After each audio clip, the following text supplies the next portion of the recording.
This is a very good question. How do you get all these sort of people to come forward on a subject that is the object of so much social opprobrium, ridicule, and threats? I mean, people's lives have been taken to keep this secret.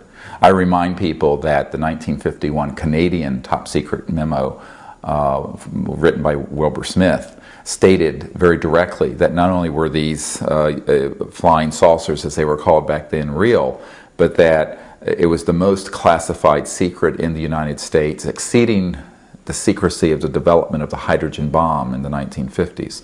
So it's very, very, very secret. And the way that we approached this was to first articulate a vision. What good would come from disclosing this? Okay? Well, first of all, it would put the legal constitutional governments of the world back in control, because they're not in control now. President Clinton had no control over this matter. People close to President Kennedy and President Carter have told me they had no control over the management of this issue. It was taken out of their hands and has been illegally, by rogue elements within the corporate, aerospace, military intelligence community, been run under the radar screen, secretly. So that would be a very important outcome, because it would put the rule of law and civilization back in control of a very important issue. But also, I think that the way we got people to come forward was that we didn't say, come forward just with one person. We waited until we had hundreds. And when we first came forward in 2001 at the National Press Club in Washington, D.C., and this was broadcast all over the world, we had at that time over 110 of these military and intelligence officers who had been filmed. And there were about 22 of them at the press conference. But we put out transcripts of testimony of dozens and dozens of these men, and they came out together. And so in a large number, there's security and there's credibility.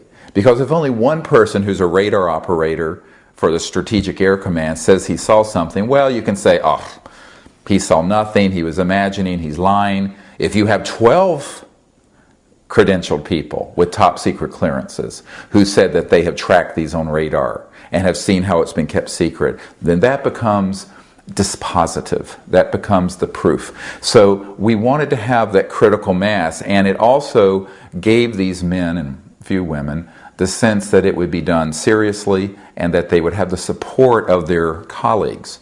And so before we ever came public, we got them all together as a group, you see, and many of them.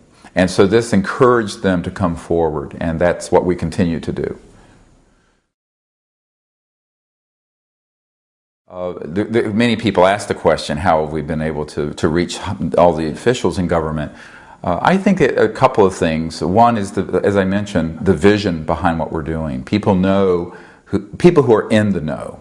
I don't mean in the UFO community, but I mean in senior ranks of government, not just in the United States, but in Europe and around the world, know that we've actually made contact. And this gets a great deal of attention to these high officials. Secondly, they know that we're doing this in a very truthful way, in a very direct way, with serious purpose. So they know that we're not going to waste their time. And thirdly, we have relied on networking. I tell people I was just a country doctor in North Carolina when I started this. You know, I was working in an emergency department. My background is emergency trauma medicine.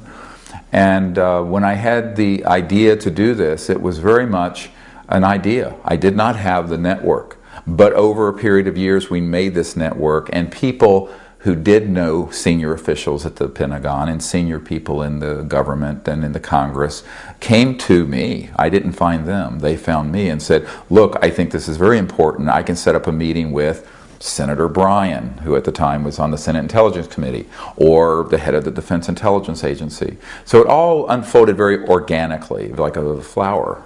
And it's really been quite an adventure. But it wasn't because I had any family connections to these people. It was all through networking.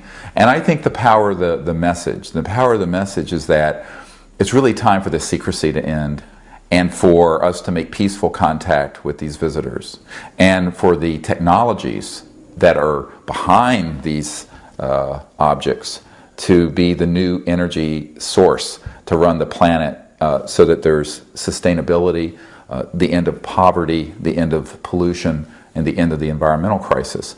This is a very big issue. Of course, on the other side is people who do not want that to happen, and they are very powerful. And I have met with them as well, many of them. And some of them support what we are doing and some don't.